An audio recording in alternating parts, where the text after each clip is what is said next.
श्राद्ध का मतलब श्रद्धा से किया गया कृत्य। पूर्व प्राचार्य पंडित भरत उपाध्याय। पितरों की तृप्ति और मुक्ति के निमित्त केवल पितृपक्ष में ही नहीं बल्कि अन्य अवसरों पर भी किया जाता है श्राद्ध।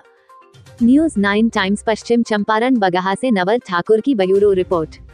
पश्चिमी चंपारण जिला के बगहा अनुमंडल अंतर्गत गंडक पार स्थित मधुबनी प्रखंड के इंटरमीडिएट कॉलेज के पूर्व प्राचार्य पंडित भरत उपाध्याय ने कहा कि पितृपक्ष में पिंडदान और तिल का तर्पण करने का बहुत महत्व है। तर्पण का मतलब है पूरा होना, आगे बढ़ना। ऐसा समझा जाता है कि तर्पण पूर्ण हो जाने पर जो पितृ प्रेत योनि के मध्य चरण में रह गए थे वे पितृलोक में चले गए। तिल सबसे छोटी चीज है और ये दर्शाता है कि आपकी इच्छाएं तिल के समान बहुत छोटी हैं।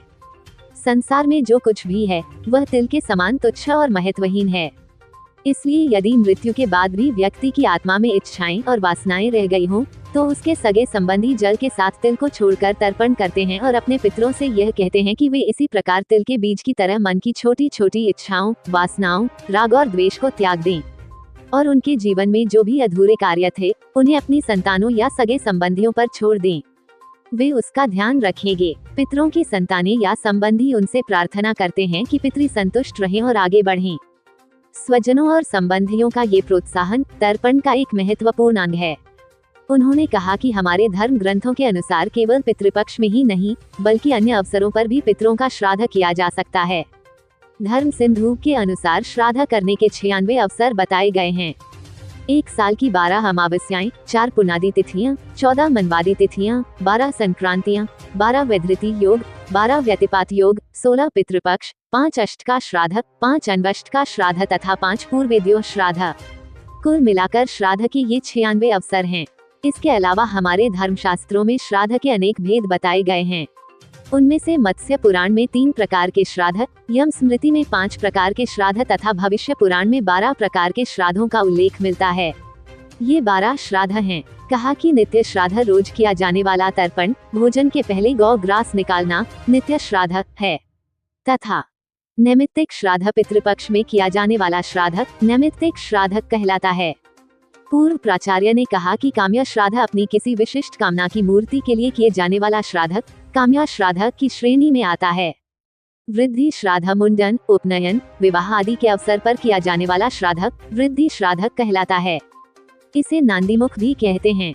पार्वण श्राद्ध अमावस्या या पर्व के दिन किए जाने वाले श्राद्ध को पार्वण श्राद्ध कहा जाता है। सपिंडन श्राद्ध मृत्यु के बाद प्रेतगति से मुक्ति के लिए मृतक के पिंड को पितरों के पिंड में मिलाना सपिंडन श्राद्ध है। गोष्ठी श्राद्ध गौशाला में वंशवृद्धि के लिए किया जाने वाला श्राद्ध गोष्ठी श्राद्ध है।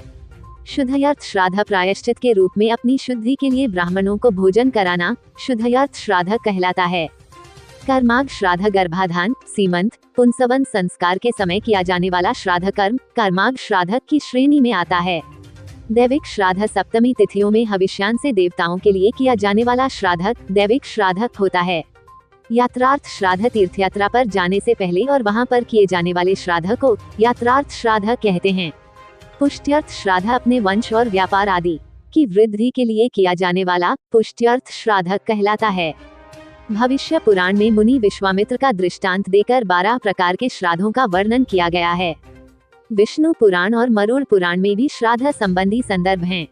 ऐसी भी मान्यता है कि पितरों की तृप्ति और मुक्ति के निमित्त 2 यज्ञ किए जाते हैं जो पिंड पितृयज्ञ तथा श्राद्ध कहलाते हैं।